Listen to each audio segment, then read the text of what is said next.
जो गैर बराबरी की लड़ाई लड़ी, चाहे वह आर्थिक रूप से भी गैर बराबरी बढ़ी है, सामाजिक असमानता भी बढ़ी है। और आज के दिन हम सभी समाजवादी इस बात का संकल्प लेते हैं कि आने वाले समय में डॉक्टर राम मनोहर लोहिया का रास्ता दिखाए हुए पे चलने का काम करेंगे। सर, पेट्रोल डीजल के जो दामों में लगातार वृद्धि हो रही है, आपने कहा था कि अगर सरकार नहीं बदली तो ये पेट्रोल जो है लगातार बढ़ता रहेगा, 100 की जगह 200 भी हो सकता है। जो महंगाई का सवाल है, लगातार महंगाई बढ़ती जा रही है और सरकार इस बात को कहती है कि पेट्रोल डीजल पे उसका नियंत्रण नहीं है, लेकिन सरकार की गलत नीतियों की वजह से डीजल पेट्रोल लगातार महंगा हो रहा है। और अगर आप आकलन करेंगे डीजल पेट्रोल की जो कंपनियां हैं, आखिरकार वो मुनाफा क्यों कमा रही हैं, और इतने बड़े पैमाने पे जो मुनाफा कमाया जा रहा है, आखिरकार ये मुनाफा जा कहाँ रहा है।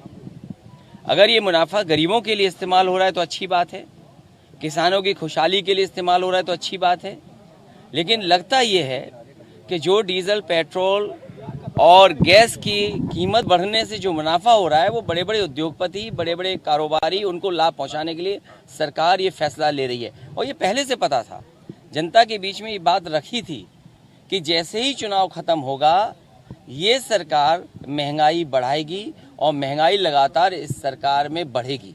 सर, शपथ ग्रहण को लेकर आपने बात कही कि आप नहीं जाएंगे, अभी जबकि मेगा इवेंट बनने जा रहा है, कुछ प्रधानमंत्री आ रहे हैं, तमाम राज्यों के मुख्यमंत्री आ रहे हैं, पूर्व मुख्यमंत्री उत्तर प्रदेश, कोई आमंत्रण आया सर अब तक? समाजवादी पार्टी को जनता ने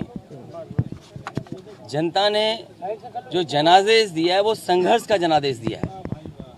समाजवादी पार्टी को जनता का संघर्ष का जनादेश मिला है। और जहां तक सवाल आयोजन का है, खुशी जरूरी है, खुशी मनाएं भी, लेकिन ये कंटिन्यूटी की सरकार है, ये सरकार लगातार चल रही है।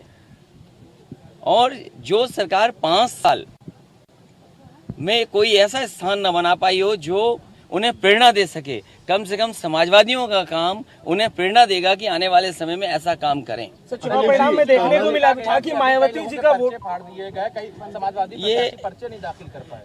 भारतीय जनता पार्टी गुंडागर्दी, भारतीय जनता पार्टी गुंडों का सहारा लेकर के लोकतंत्र को खत्म करने में लगी है। और ये पहला उदाहरण नहीं है। याद कीजिए वो लखीमपुर में जिस समय बहनों के साथ जो व्यवहार हुआ था, उनके कपड़े छीन लिए गए थे, उनकी साड़ी खींच ली गई थी, कपड़े फाड़ दिए गए थे।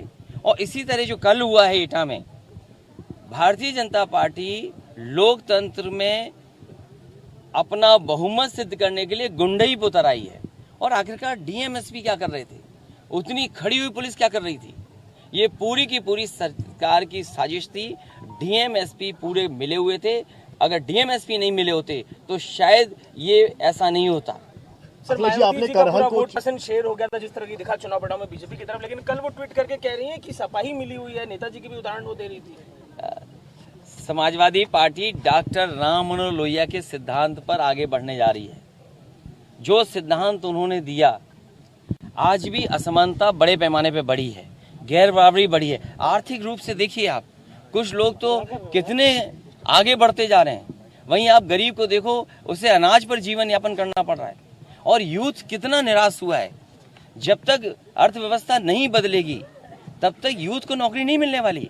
वही यूथ जो पिछले 3 साल 4 साल से इंतजार कर रहा था कि उसे नौकरी और रोजगार मिलेगा, सरकार के सामने चुनौती भी है कि आखिर सरकार इतनी नौकरी देगी। और मुझे नहीं लगता है ये सरकार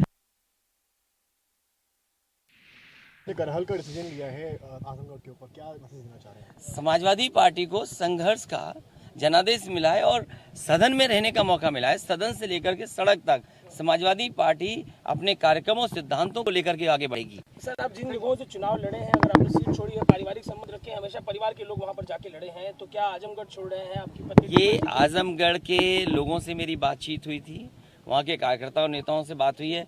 जो आजमगढ़ के नेता कार्यकर्ता तय करेंगे वही फैसला समाजवादी पार्टी लेगी। Thank you sir. Doctor Ram Manohar Lohia बनता है, बहुत टाइम हो गया, अगले ही बहुत